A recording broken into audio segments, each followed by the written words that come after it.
السلام علیکم عزتمن نوې او تازه خبر د سره شریک کوم چې نیلم ګل یعنی پولیسو ور باندې وارنټ سٹارټ کړی دی او نیولې ده یعنی نیلم ګل کوم داسې جرم کړی چې پولیس یې نیسي او وارنټ ورپسې جاری کړی. عزتمن ټول معلومات زه تاسو ته په دې ویډیو کې درکوم. زمونږ دا ویډیو د سره تر اخره پورې ګورئ، تاسو ته به پوره معلومات در ورسېږي. د دې معلومات نه مخکې زه تاسو ته دا یادګي نه وکړم، تاسو کو چینل زموږ په دې چینل کې نوي وئ مهرباني وکړئ زموږ عمده چینل د سره سبسکرایب کړئ، خوا کې ورسره د ټلۍ نشان ووهئ چې هر یوه نوې معلوماتي ویډیو تاسو ته په اسانۍ باندې در ورسېږي. عزتمنو، نیلم ګل چې د پاکستان مشهوره اداکاره او سنګره او ډانسره ده چې د دې نه څو میاشتې مخکې خپل خاوند طلاقه کړې وه.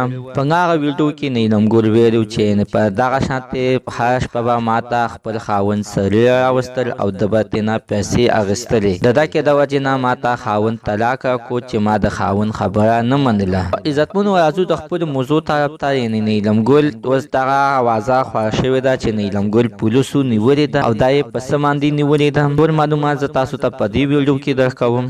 نیلم ګل 2020 په 12مه میاشت په 30 تاریخ باندې د ګاډۍ واخیستلو او د ګاډۍ په خوشحالۍ باندې د ډزې وکړلې. چې ډزې وکړلې نو په ضلع مالدان کې په خلکو شکایت وکړلو چې نیلم ګل ګاډۍ واخیستو او د ګاډۍ په خوشحالۍ باندې ډزې وکړلې او چې څنګه چې قانون د ډزو هوایي ډزو خلاف دی نو دغه شانتې دی دغه قانون خلافي وکړ. د تانه انسپکټر افجب خان انسپکټر په پرچا کټ کړله. د نیلم ګل کور د په ضلع مالدان کې محله ګل آباد موسم کورونو کې دی. نیلم ګل د مراد ښځه ده او په محله ګل آباد موسم کورونو کې اوسېږي. عزتمنو، تر اوسه پورې لا ګرفتار کړې نه ده او وارنټ ورپسې جاري دی او نیلم ګل باندې به شاید چې اوس عدالت کې پرچه کټ شي. ځکه عزتمنو چې د دکې د وجې نه خلکه هوایي ډزې وکړي او خلکو ته پې نقصانات رسي. د دکې وجې نه د خیبر پښتونخوا پولیسو په دکې په هوایي ډزو باندې اکشن اخیستی. پولیس هم دکه وایي چې څه خوشحالي در کار راشي نو هوایي ډزې مه کوئ. هغه د هوایي ډزو پیسې راخلي په محله کې چېرته یو غریب ماشوم ته یا غریبې کورنۍ ته ورکړي نو هغوی به پې څه وشي. حتما ستاسو د دې په اړه باندې څه خیر دی، حتما راسره خپل رایې لاندې په کامنټ کې شریک کړئ. زموږ نننۍ معلومات ته د دې ځای پورې د نوي معلومات دپاره د سره زموږ عمده چینل د سره سبسکرایب کړئ، خوا کې ورسره د ټلۍ نشان ووهئ چې هر یوه نوي معلوماتي ویډیو تاسو ته په اسانۍ باندې در ورسېږي.